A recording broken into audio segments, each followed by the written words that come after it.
Welcome to YouTube channel के stock ज्ञान में आप सभी का स्वागत करता हूँ। जैसा कि आप स्क्रीन पे देख पा रहे होंगे, आज का हमारा टॉपिक है एफडीआई। एफडीआई से रिलेटेड एक ब्रेकिंग न्यूज़ आई है। गवर्नमेंट का एक एनालिसिस डाटा हमारे सामने आया है, तो उससे रिलेटेड हम एनालिसिस करने की कोशिश करते हैं कि एफडीआई हमारे देश में क्या रोल अभी अदा कर रहा है।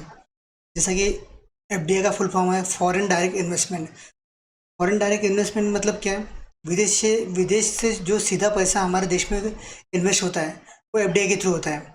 एफडीआई के दो प्लस पॉइंट है। अगर एफडीआई के पॉइंट ऑफ व्यू से देखा जाए तो एफडीआई का जो पहला प्लस पॉइंट है वो अगर आप देखेंगे तो एफडीआई जिस देश में ज़्यादा होता है उस देश की क्रेडिट इंटरनेशनल मार्केट में अच्छी बनती है।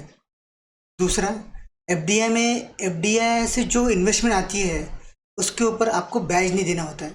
मतलब आपके देश को तरक्की करने के लिए आपको जो पैसा आता है जिसके ऊपर आपको हमेशा ब्याज देना पड़ता है। आप किसी आईएमएफ से लीजिए, इंटरनेशनल मॉनेटरी फंड, किसी भी इंटरनेशनल बैंक से लेंगे या किसी से भी लेंगे तो आपको उसका ब्याज देना पड़ता है। पर एफडीआई थ्रू जो रकम अपने देश में इन्वेस्ट होती है उसके लिए आपको अलग से ब्याज देना नहीं पड़ता है। हाँ, वो अलग बात है कि उनको आपको आपके जो कंपनीज है जिसमें वो इन्वेस्ट करते हैं उनका मुनाफा देना पड़ता है। पर वो अलग बात होती है कि मुनाफा अलग देना बात होता है, ब्याज देना अलग बात होता है। मुनाफा जब आप प्रॉफिट कमाएंगे तब देना पड़ता है, और ब्याज ये आपको प्रॉफिट या लॉस दोनों कंडीशन में आपको देना पड़ता है।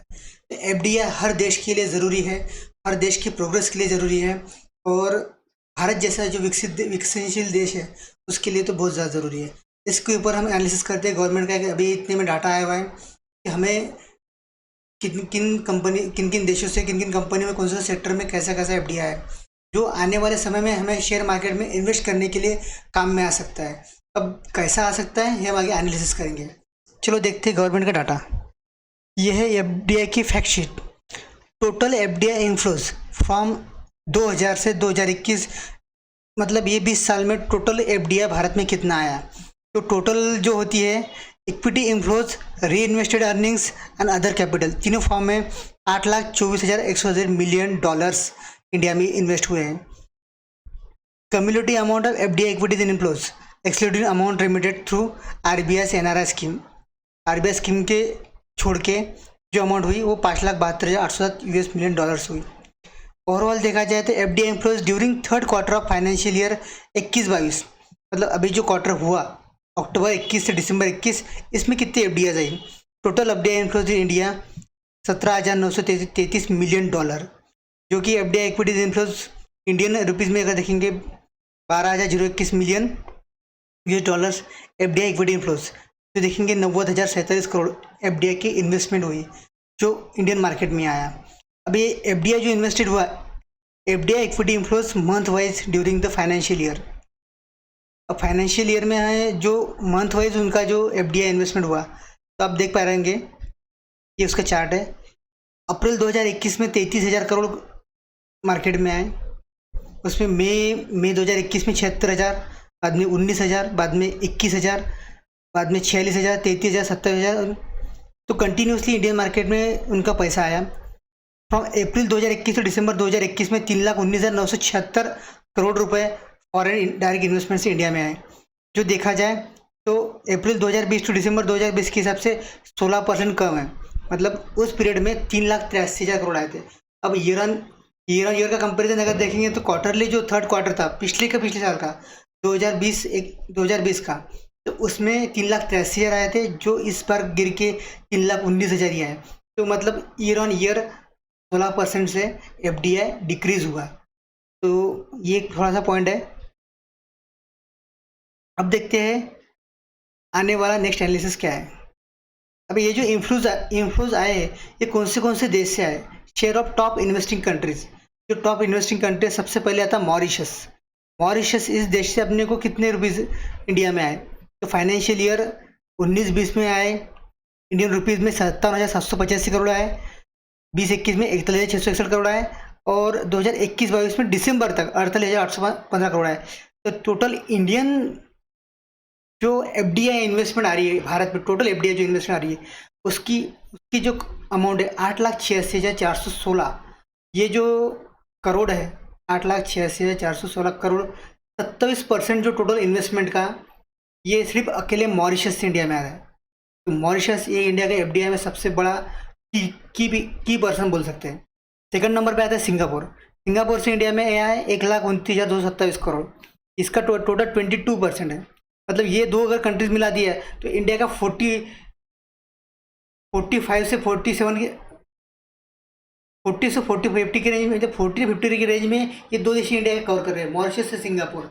और बची भी जो है बचे हुए में बाकी देश है। थर्ड रैंक पे आता है यूएसए। मतलब इंडिया से जो इनफ्लो आ रहा है वो यूएसए तीसरे नंबर पे है। इस यूएसए का जो था 19-20 में 29,850, 20-21 में 1,02,499 और 21-22 में 55,811। तो ओवरऑल इसकी जो टोटल इन्वेस्टमेंट कॉस्ट है 3,34,532 करोड़ की। सॉरी, अप्रैल टू दिसंबर में 3,34,532 करोड़। तो ओवरऑल इसका जो परसेंट है 9% है जो इंडियन इकोनॉमी में जो एफडीआई आ रही है। तो चौथा पॉइंट है, चौथा जो देश है इंपॉर्टेंट, नेदरलैंड, इसका 7% है, जापान का 6%, यूके का 6% और जर्मनी का 2%। केमन आइसलैंड ये हमेशा चर्चा में रहता है। केमन आइसलैंड के ऊपर अगर आपको वीडियो चाहिए तो हम एक बना के दे देंगे। ये एक थोड़ा सस्पिशियस आइटम है। यूएई से 2% और साइप्रस से 2%। ये टॉप 10 कंट्रीज है। ओवरऑल दो मेजर कंट्रीज है, इससे हमें ये पता चलता है कि इंडिया में जो फॉरेन इन्वेस्टमेंट आती है। अभी हमारे काम की चीज़ है, ये कौन से सेक्टर में ज़्यादा डिवाइड हुए। ये जो पैसा आया हुआ है इन्फ्लोस, ये 16% सर्विस सेक्टर में गया, 14% कंप्यूटर सॉफ्टवेयर हार्डवेयर में गया, 7% टेलीकम्युनिकेशन में गया, 6% ट्रेडिंग में गया, 5% ऑटोमोबाइल 6% ऑटोमोबाइल में गया, 5% कंस्ट्रक्शन में गया, 5% कंस्ट्रक्शन डेवलपमेंट में गया और 3% ड्रग्स में गया, 3% केमिकल में गया और होटल टूरिज्म में करीब करीब